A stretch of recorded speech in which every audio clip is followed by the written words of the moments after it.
¿Qué es un sujeto? Bueno, esto me parece una pregunta interesante.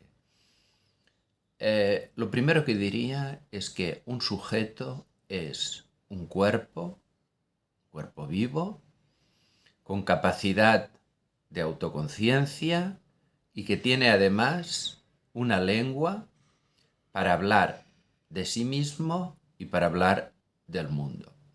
Es decir, el sujeto presupone tres cosas. 1, cuerpo, vida.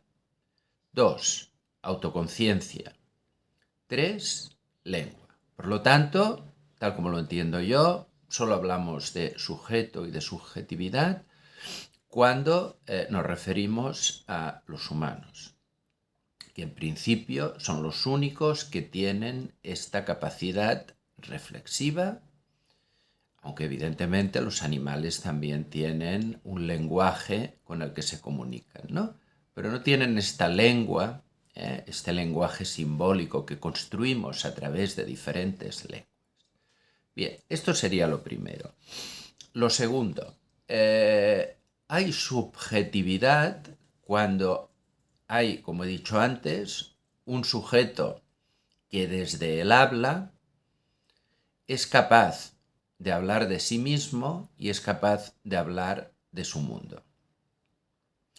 Bien, ¿esto qué quiere decir? Esto quiere decir no que el sujeto sea un efecto del lenguaje, por lo menos no lo es en el sentido estricto, es decir, el lenguaje y su concreción, que es la lengua, es una condición, pero lo que hace cada cuerpo en esta capacidad reflexiva, cada cuerpo subjetivado, es hablar desde dónde, no desde la lengua, sino desde su discurso.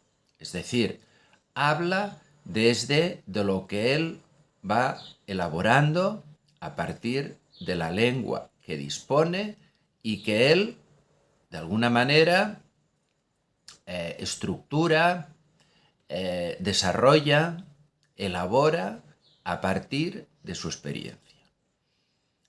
Es decir, por lo tanto, sujeto quiere decir una lengua, pero este sujeto es un sujeto vivo. Sin cuerpo vivo tampoco hay sujeto. Por lo tanto, una máquina nunca podrá ser un sujeto. Y un cuerpo vivo que no tenga capacidad reflexiva y no tenga esta lengua para poder hablar de sí mismo tampoco es un sujeto. Entonces, hay una expresión de François Cheng que habla del medio vacío, ¿no? El medio vacío como algo que podemos aprender de China, lo que da la capacidad de transformación de unas cosas en otras, ¿no? Creo que el sujeto ha de estar medio vacío.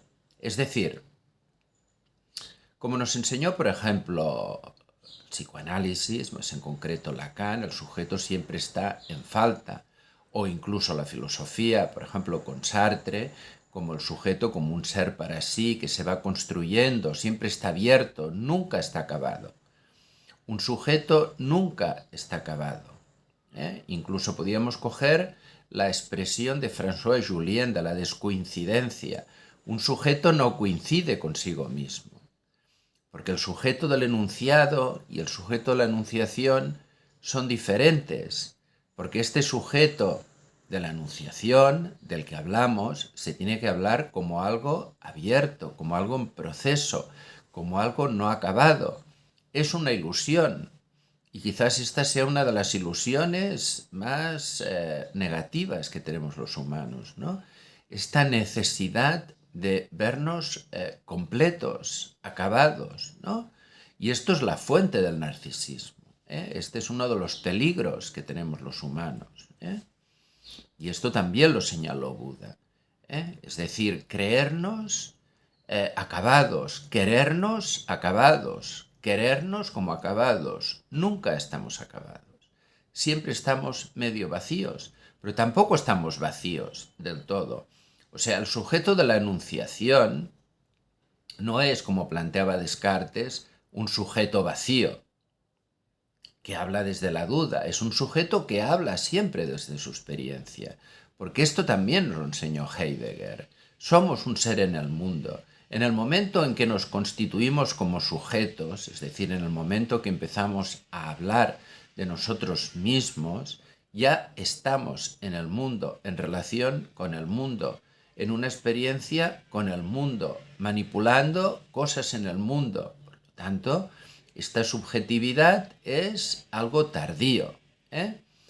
Evidentemente el sujeto ha existido, se ha ido formando con la propia constitución de la humanidad, de la lengua, pero sí que podríamos decir que la modernidad implica un salto cualitativo con respecto a la propia subjetividad humana. Es decir, hay más conciencia subjetiva, ¿eh? De alguna manera hay más conciencia subjetiva porque hay una cierta pérdida, una cierta separación de la comunidad, hay por lo tanto más autoconciencia y hay más función crítica, ¿no? Y en este sentido creo que algo bueno y positivo de la modernidad es que nos permite construirnos como un sujeto ético.